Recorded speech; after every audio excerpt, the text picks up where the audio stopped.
Magandang araw mga kakayod. Nandito na naman po ang inyong kakayod Vincent, ang inyong kasama, ang inyong kaibigan dito sa ibang bansa para maghatid na naman po sa atin ng mga kwento, ganap, buhay-buhay at mga pang-araw-araw na ginagawa ng OFW na sigurado pong mapagkukunan ng bagong kaalaman, aral at mga pamamaraan po na magamit ng ating mga kakayod dyan sa Pilipinas na nag-a-apply na, natanggap na yung iba at may papaalis na po para makapagtrabaho dito sa ibang bansa.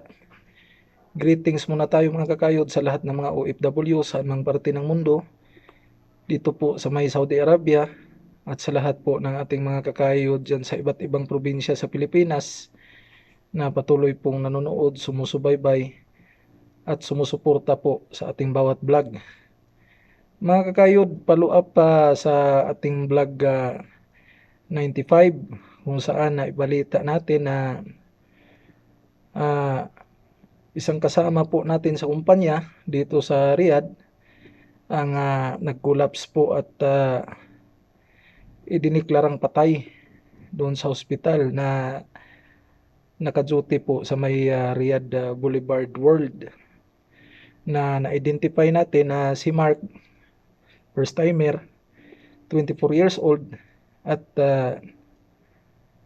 may iniwan pong maliit na anak doon po sa Pilipinas. Isa po siyang Bisaya. Allegedly po ay galing po siya sa Cebu at meron pong mga relatives na nasa Butuan City. Ang namatay po siya, marami pong mga speculation na dahilan na posibleng nagkulang yung kumpanya kaya na-trigger yung kanyang naramdaman na naging sanhi ng kanyang pagkamatay, pero wala pa po tayong final conclusion sa ngayon kasi under investigation pa po at nag-aantay pa tayo ng latest result sa kanyang examination. Mga kakayod, marami pa siyang pangarap sa buhay dahil bata pa, 24 years old, first timer, pero hindi na talaga binigay ng panahon at Panginoon. Hindi natin alam kung ano yung mga rason ba't nangyari ito, pero ipagdasal na lang natin yung kanyang kaluluwa. Hiling natin na suportahan at mabigyan ng financial, emosyonal at saka livelihood na support yung kanyang pamilya, lalo na sa kanyang partner at maliit na anak, para po makapagpatuloy po sila sa kanilang buhay kahit wala na si Mark. Mga kagayod, ipakita natin sa video natin ngayon yung picture nung hindi pa nangyari yung trahedya na buhay pa siya na nagtrabaho dito sa aming kumpanya sa may pwesto sa Riyadh Boulevard World sa may French area, at sa kabilang side naman po ipapakita natin yung larawan nung siya po ay namatay na doon po sa hospital sa Riyadh.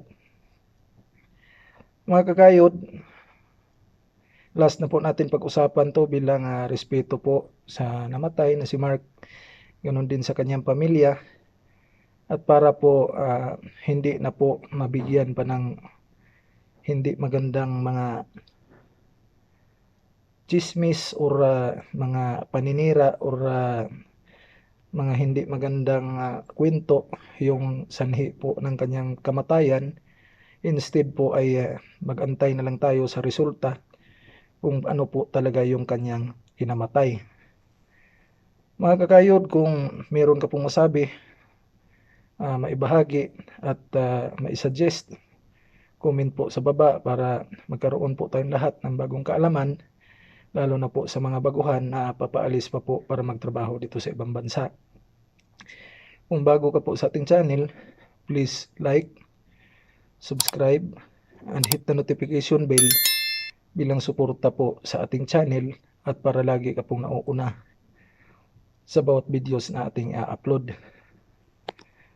Mga kakayod, maraming mga awakening ang nangyari at nabuksan sa hindi magandang balita na natanggap natin dito sa ating kasama.